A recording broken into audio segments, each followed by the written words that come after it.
السلام علیکم ورحمۃ اللہ وبرکاتہ۔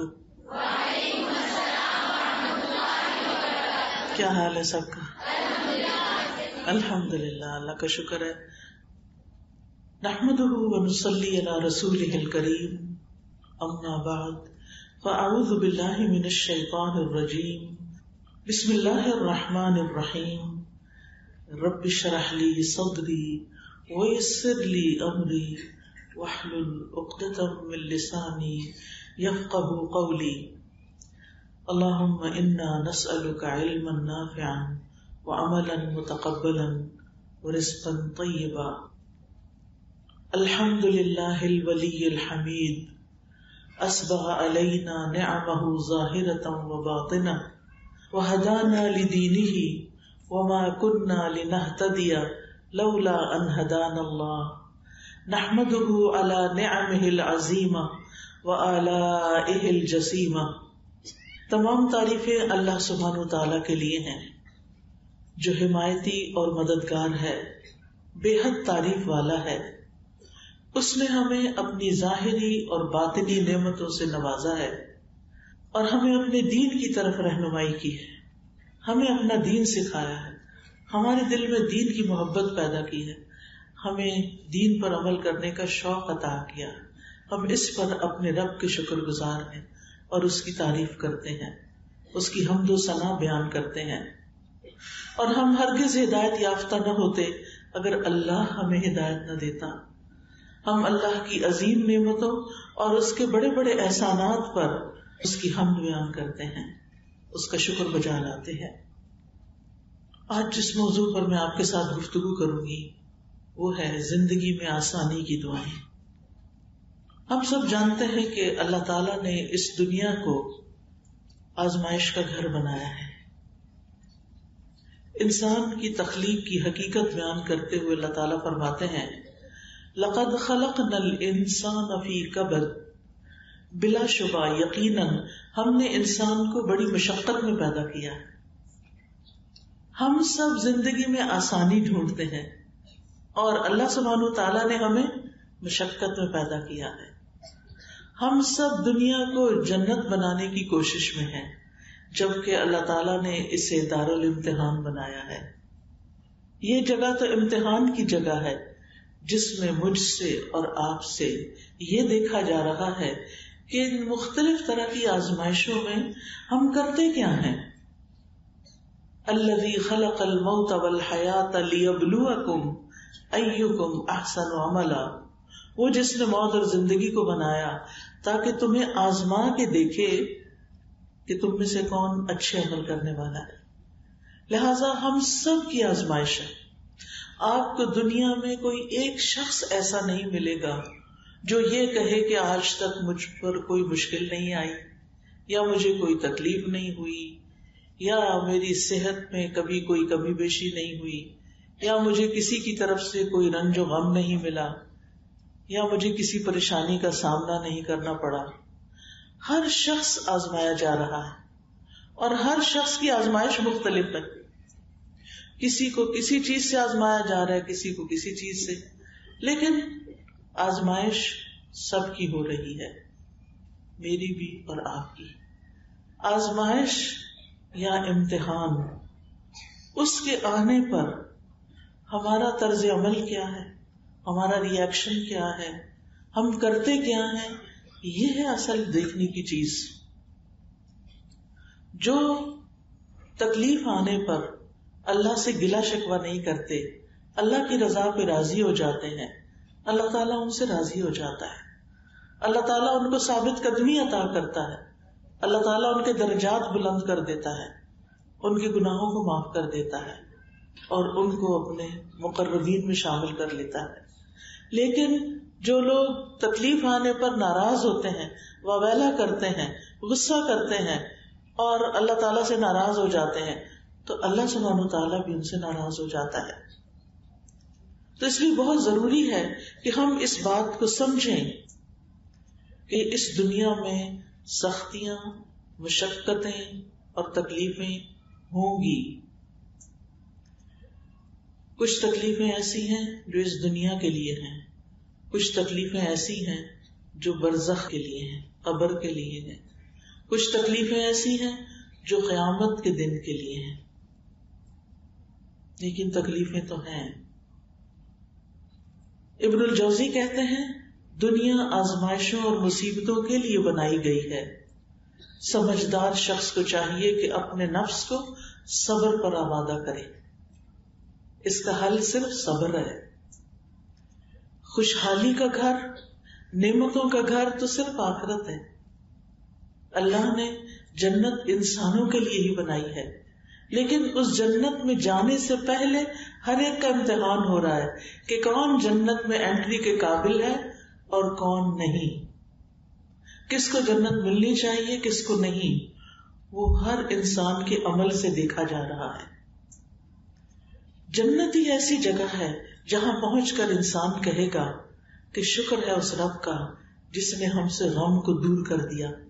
سورۃ فاطر میں آتا ہے وَقَالُوا الْحَمْدُ لِلَّهِ الَّذِي أَذْهَبَ عَنَّا الْحَزَنَ إِنَّ رَبَّنَا لَغَفُورٌ شَكُورٌ الَّذِي أَحَلَّنَا دَارَ الْمُقَامَةِ مِنْ فَضْلِهِ لَا يَمَسُّنَا فِيهَا نَصَبٌ وَلَا يَمَسُّنَا فِيهَا لُغُوبٌ.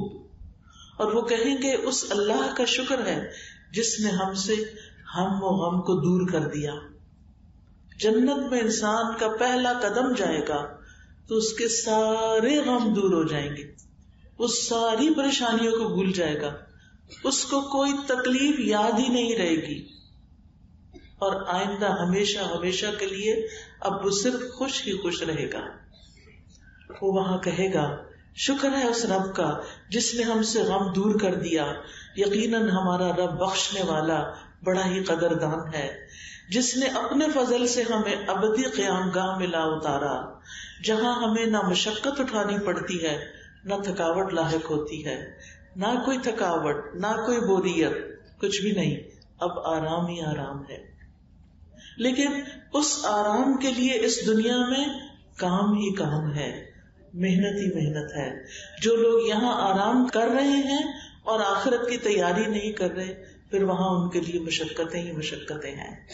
اس لیے بڑا ضروری ہے کہ ہم دنیا کی حقیقت کو سمجھیں اور اس دنیا میں اپنے مقصد کو سمجھیں، کیونکہ ہمیں اللہ تعالیٰ آزما رہا ہے. اللہ تعالیٰ قرآن مجید میں ایک اور جگہ پر بھی فرماتے ہیں وَنَبْلُوكُمْ بِالشَّرِّ وَالْخَيْرِ فِتْنَةً، کہ ہم تمہیں اچھے برے حالات دونوں طرح سے آزماتے ہیں. یعنی صرف تکلیفیں ہی آزمائش نہیں، نعمتیں بھی آزمائش ہیں کہ ان کو پا کے ہم کیا کرتے ہیں. جب ہمیں دنیا میں کوئی کامیابی حاصل ہوتی ہے، کوئی خوشی حاصل ہوتی ہے، تو پھر ہم کیا کرتے ہیں، ہمارا رویہ کیسا ہے، ہمارا طرز عمل کیسا ہے. اور جب کوئی تکلیف آتی ہے تو پھر ہم کیا کرتے ہیں، جس کے آنے کے بارے میں اللہ تعالیٰ نے پہلے سے ہی خبردار کر دیا ہے.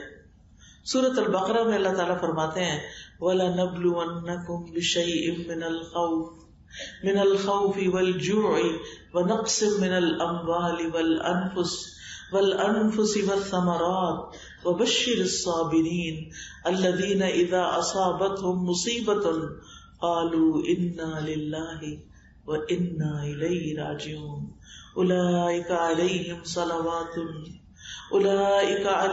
صلوات من ربهم ورحمة وأولئك هم المهتدون. اور یقیناً ہم تمہیں خوف اور بھوک اور مالوں اور جانوں اور پھلوں کی کمی میں سے کسی نہ کسی چیز کے ساتھ ضرور آزمائیں گے، اور صبر کرنے والوں کو خوشخبری دے دو. وہ لوگ کہ جب انہیں کوئی مصیبت پہنچتی ہے تو وہ کہتے ہیں بے شک ہم اللہ کے لیے ہیں اور بے شک ہم اسی کی طرف لوٹنے والے ہیں. یہ لوگ ہیں جن پر ان کے رب کی طرف سے کئی مہربانیاں ہیں اور بڑی رحمت ہے، اور یہی لوگ ہدایت پانے والے ہیں. تو گویا خوف، مال، جان اور پھلوں کی کمی اور دیگر تکلیفوں کے ساتھ آزمائش ضروری ہوگی، یہ اللہ تعالیٰ نے بتا دیا ہے. آپ دیکھیں وا لا نبلونا، یہاں پر 3 موقدات آئے. موقدات کہتے ہیں جس سے تاکید کی جاتی. واو قسم کی ہے، لام تاکید کا ہے، نون مشدد بھی تاکید کا ہے، یعنی اللہ تعالیٰ قسم کھا کے فرماتے ہیں کہ ایسا ضرور ہوگا. کیا؟ کہ تمہیں مشکلات آئیں گی دنیا میں, کبھی خوف ہوگا, کبھی بھوک ہوگی, کبھی جانوں کی کمی ہوگی, کبھی مال کی کمی ہوگی, کبھی پھلوں کی پیداوار کی, تمہاری آمدنی کی کمی ہوگی, یہ ضرور ہوگا. لیکن ساتھ ہی کیا فرمایا کہ ایسے مواقع پر, ایسی تکلیفوں پر جو صبر کر جائیں ان کے لیے خوشخبری ہے. اور وہ جب مصیبت آتی ہے تو کیا کہتے ہیں؟ انا للہ و انا الیہ راجعون. بے شک ہم اللہ کے لیے اور ہم اللہ کی طرف لوٹ کے جانے والے ہیں. کیا مطلب ہے؟ کہ یہ دنیا تو ہمیشہ کے لیے ہے ہی نہیں. اللہ نے ہمیں پیدا کیا, اللہ ہی کی طرف لوٹ کے جانا ہے. یہاں بھی اللہ کے حکم کے مطابق جئیں گے, اور پھر جو چیزیں ہماری ہیں وہ بھی اصل میں ہماری نہیں, وہ بھی اللہ کی امانت ہے ہمارے پاس. کیا مطلب؟ کہ اس کے ساتھ ہم کرتے کیا ہیں. مثلا یہ ہاتھ کس نے بنایا؟ ہمارے اللہ نے. یہ ہمیں کیوں دیے اللہ نے؟ کیا کرے ان سے؟ کام کرے. کیسے کام؟ اچھے کام یا اس کو ناراض کرنے والے کام؟ اب آزمائش یہی ہے کہ ہاتھ اللہ نے دیے, دیکھا یہ جا رہا ہے کون ان ہاتھوں کو اللہ سبحانہ وتعالیٰ کی مرضی کے مطابق استعمال کرتا ہے اور کون اس کے خلاف, کون اس کے خلاف استعمال کرتا. آنکھیں کس نے دی ہیں؟ انا للہ. ٹھیک ہے, مرنے کے بعد یہ آنکھیں کہاں جائیں گی؟ واپس مٹی میں مل جائیں گی. منہا خلقناکم, اس مٹی سے ہم نے تمہیں پیدا کیا. وفیہا نعیدکم, اسی میں ہم تمہیں واپس لوٹا دیں گے. ومنہا نخرجکم تارۃ اخری, اور اسی میں سے ہم تمہیں دوبارہ نکال لیں گے, پھر پیدا کریں گے. دوبارہ کیوں نکالیں گے؟ تاکہ جس نے ان آنکھوں کو, ان ہاتھوں کو, اس زبان کو صحیح استعمال کیا ہے اس کو جزا دیں, اس کو اچھا بدلہ دیں. اور جنہوں نے اس کو غلط طریقے سے استعمال کیا, آنکھوں سے حرام چیزیں دیکھی, کانوں سے حرام چیزیں سنی, زبان سے غلط باتیں کی, جھوٹ بولا, چغلیاں کی, غیبتیں کی, دوسروں کو ہرٹ کیا, ستایا, تو پھر کیا ہو؟ ان کو اس کا بدلہ دیں. تو ہر انسان کو آزمایا جا رہا ہے کہ اس کو اللہ نے جو امانتیں دی ہیں, جو نعمتیں دی ہیں, اب وہ ان کے ساتھ کرتا کیا ہے. اسی لیے اللہ تعالیٰ نے ہمارے لیے گارڈز رکھے ہوئے ہیں. کیا نام ہے ان گارڈز کا؟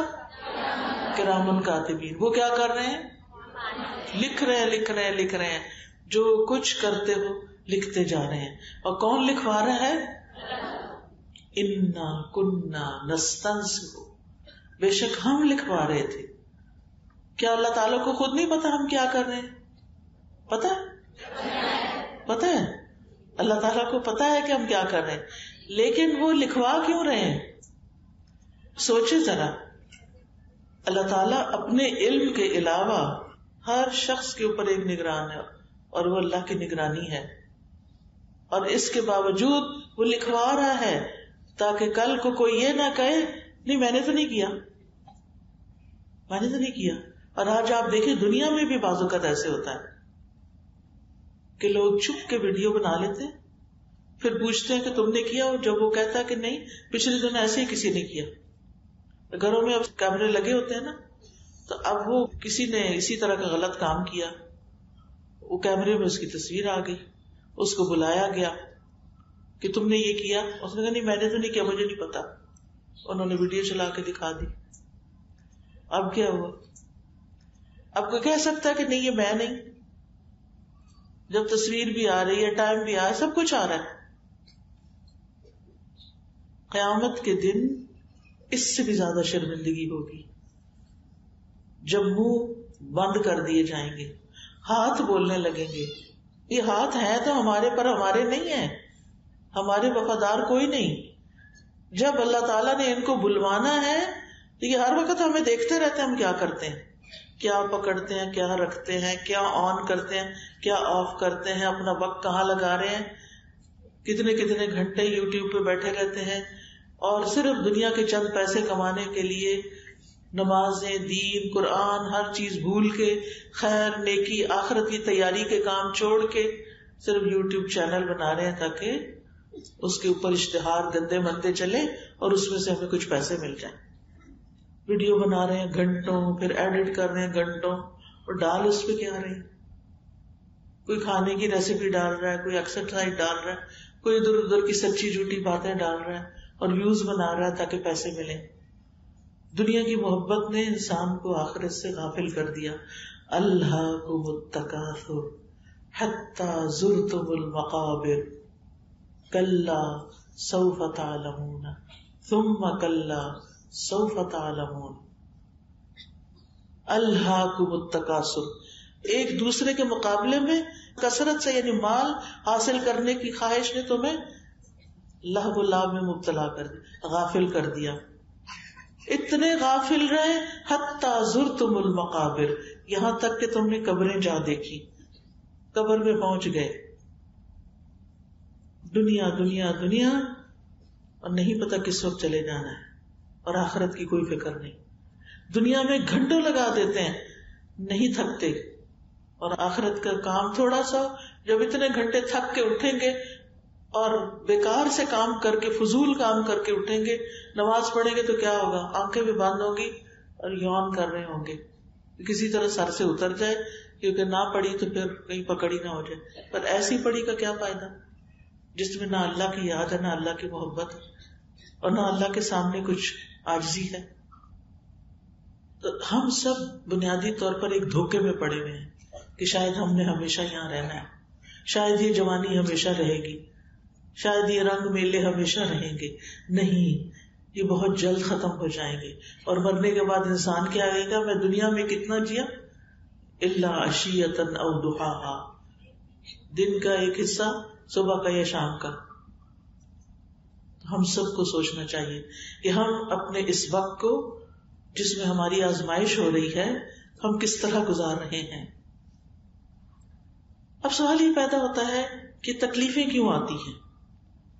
تکلیفیں آتی ہیں بندے کا درجہ بلند کرنے کے لیے، تکلیفیں آتی ہیں انسان کو پختہ کرنے کے لیے، انسان کو کچھ سکھانے کے لیے، انسان کو ہوش میں لانے کے لیے کہ وہ اپنی غفلت سے باہر نکل آئے. تو اس لیے تکلیفیں تو آئیں گی. نبی صلی اللہ علیہ وسلم نے فرمایا بے شک بندے کے لیے جب اللہ کے ہاں کوئی مقام اور مرتبہ مقدر ہو چکا ہوتا ہے اور وہ اپنے اعمال کی بنا پر اس تک نہیں پہنچ سکتا تو اللہ تعالیٰ اسے اس کے اپنے جسم یا مال یا اولاد کی آزمائش میں ڈال دیتا ہے. امام ابو داؤد فرماتے ہیں کہ اس میں یوں بھی کہا گیا ہے پھر اللہ اسے صبر کی توفیق بھی دیتا ہے حتیٰ کہ اسے اس مقام اور مرتبے تک پہنچا دیتا ہے جو اللہ تعالیٰ کی طرف سے اس کے لیے پہلے سے مقدر تھا. یعنی عمل سے وہ بندہ اس درجے پہ نہیں پہنچنے والا تھا. کیسے پہنچا؟ تکلیف کاٹ کے، بیماری کاٹ کے. تو تکلیفیں پاک کرنے کا سبب ہوتی ہیں. اور یہ نہ سوچیں کہ اللہ تعالیٰ شاید ہم سے ناراض ہوتا ہے تو ہمیں تکلیف میں ڈالتا ہے. کچھ لوگوں کا یہ خیال ہوتا ہے شاید اللہ تعالیٰ مجھ سے ناراض ہو گیا. نہیں، حدیث میں آتا ہے اللہ جس کے ساتھ بھلائی کا ارادہ کرتا ہے اسے مصیبت میں مبتلا کر دیتا ہے، اسے تکلیف میں ڈال دیتا ہے. اور یہ اللہ کی بندے سے محبت کی نشانی ہے. حضرت انس کہتے ہیں نبی صلی اللہ علیہ وسلم نے فرمایا زیادہ ثواب بڑی آزمائش کے ساتھ ہے. جب اللہ تعالیٰ کسی قوم سے محبت کرتا ہے تو انہیں آزمائش میں مبتلا کر دیتا ہے. بس جو راضی ہو جائے اس کے لیے رضا ہے اور جو ناراض ہو اس کے لیے ناراضگی مقدر ہو جاتی ہے.